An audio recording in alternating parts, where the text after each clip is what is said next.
Hello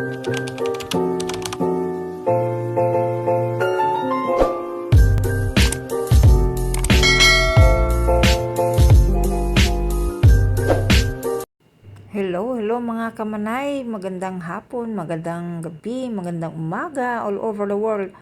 Ayan nga't papasok na ako, dala-dala ko na ang aking lunch bag at saka isang supot na tinapay na albaik. Ayan mga kamanay, papasok na nga ako dahil ang maniho ay tumawag na kaya aking sinara ang pintuan.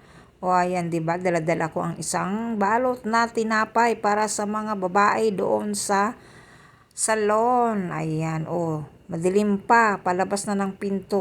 'Di ba? Binuksan ko ang ilaw. Ayan mga kamanay. Ayan na nga't palabas ako ng pintuan mga kamanay at pababa na rin ang hagdanan. Mayroon nga pala kaming elevator pero hindi ko ginamit dahil nga pababa naman.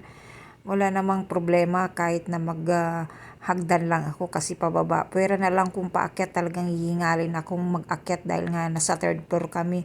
Ayan nga mga kamanay, lakad pa more. Ayan, hagdan pa more. Ayan, nasa bungad na ako ng aming flat. Nandyan na ako sa waiting area ng aming flat. Hinihintay ko na yung maniho. Diba?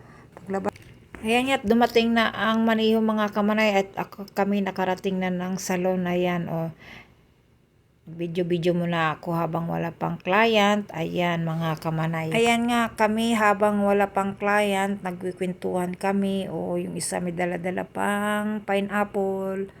Pumunta ako dito at ang isa ay nagsusuklay pa ng buhok. Tinitingnan ko ang aming spa area. Yan nga, sobrang init ng panahon ngayon at itong aking isang kasama naman mga kamanay, nagre-refill siya ng mga gamit niya, alcohol, lotion, at saka acetone. Ayan, ganyan kami mga kamanay habang wala pang client at kararating lang namin. Ayan, bungkalan ng mga bag, mga baon. Ayan, kung ano ang mga baon namin para sa... Ayan, bungkalan ng mga baon. Ayan, kwentuhan kami, may iingay kami. Ganyan kami pag wala pang client. Kaya pag nakatambay kami dyan, asahan nyo't maingay. Hanggang dito na lang.